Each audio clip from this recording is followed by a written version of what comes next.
Let me bring in MSNBC military analyst, retired Colonel Jack Jacobs. Jack, this was the question. What would Iran consider to retaliate for the massive attack that was launched by and unprecedented attack launched by the U.S.? Again, we're getting this from Iranian state TV, but we have three new pieces of information that I want to get your reaction to. One is this attack. The second is that sirens are sounding not just at that base, but in Bahrain and Kuwait as well. And you have the president, defense secretary, and other key members of the administration in the Situation Room.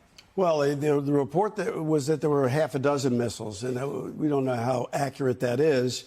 But clearly, if you wanted an off-ramp, to use the old trite expression, and you were Iran, you'd fire a bunch of missiles and be done with it, and hope that that was going to be the end of it. But it doesn't seem like that's the case. One report was that they were headed towards the our air base in Qatar, where, by the way, we have 10,000 troops or thereabouts.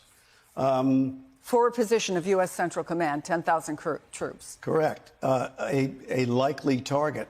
But if sirens are also being heard in Bahrain and Kuwait, we have naval forces stretch all across the Middle East as well. It may mean that there are other missiles, which means that Iran has decided that it's not necessarily looking for a way to get off of this, get out of this problem, but in fact are raising the stakes. The trouble for Iran is that it's kind of stuck. It's got to do something, it thinks, in order to demonstrate that it's not weak. Don't forget, it's got a domestic audience as well, not the people, but the Republican guards, who in many respects may in fact be lots less progressive even than the mullahs, on the one hand, and the rest of the world also, though it's the domestic audience that they've got to be most concerned about. And second, to make sure that the United States understands that it's capable of responding to preclude further Western attacks. But if it really ups the ante by killing American troops, by sending multiple attacks out there in multiple places that also, by the way, damage people like the Qataris who are acting as intermediaries, then in fact all bets are off.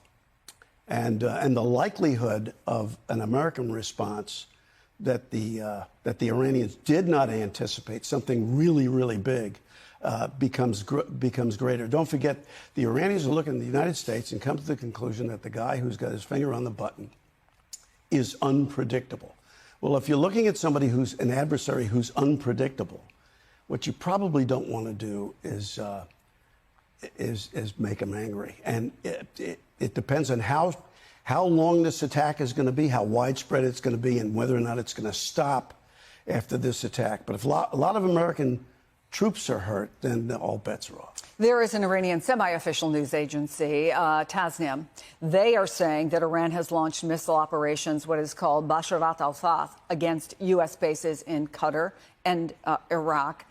This basically translates to glad tidings of victory. The operation code phrase is Ya Aba Abdillah, which is a reference to Imam Hussein. So when you talk about messaging and the importance of the domestic audience that the Ayatollah and the people around him are most concerned about, just the name of it will tell you something. But let's consider more specifically the dangers here of escalation, because what the message was from supporters of the president, this was going to potentially just shut it down. This is not shutting it down.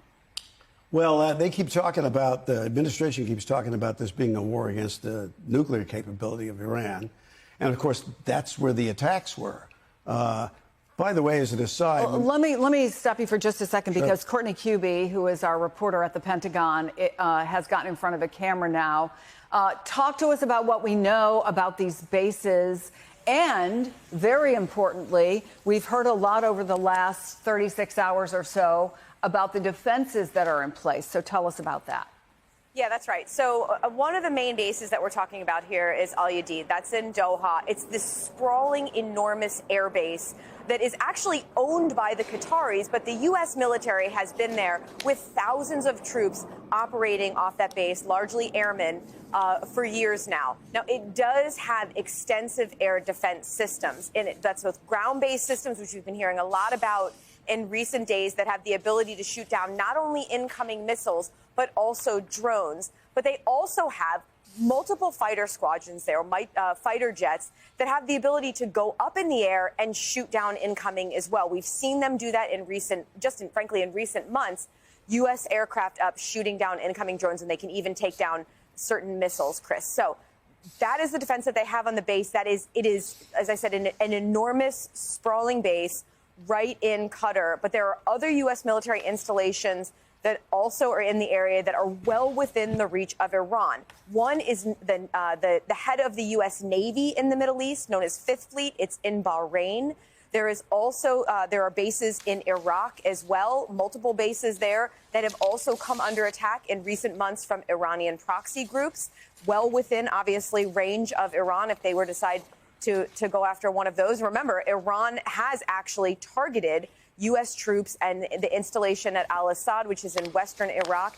After the attack on Qasem Soleimani, they retaliated with a number of ballistic missile drones striking that base, causing a number of injuries among U.S. service members, primarily in traumatic brain injuries. Those are three of the main ones that we're looking at. But, Chris, there are a number of other installations there, and we cannot forget, we're not just talking about the U.S. military assets that exist on land. There are U.S. Navy ships at sea.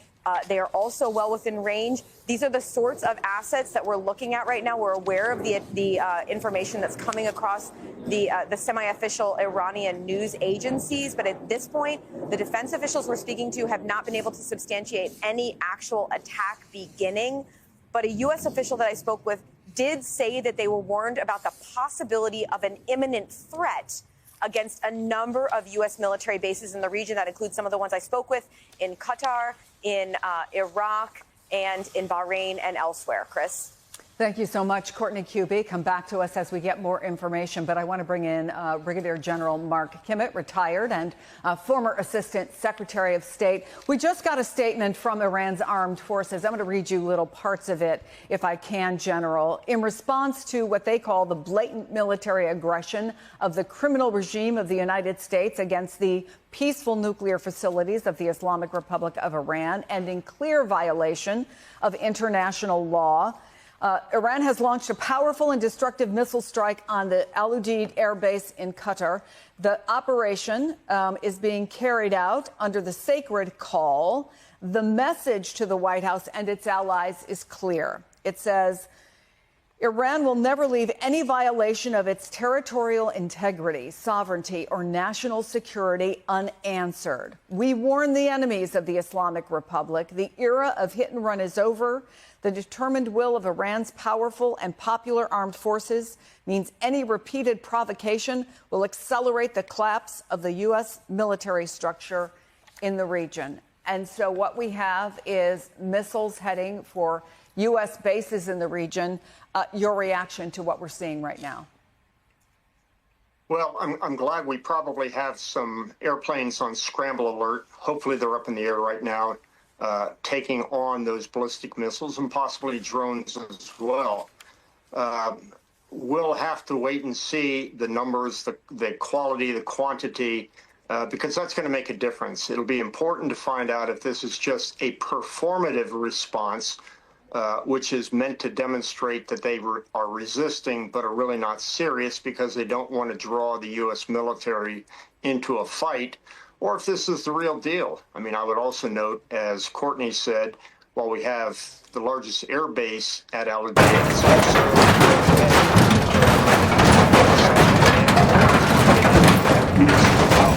so they hit these targets carefully. I would just hope we wait and see what happens. Hopefully we can make sure there are no Americans injured. I was really concerned in that message where they said we won't put up with hit and run, which is another way of saying our view that this is one and done hasn't been well received by Iran.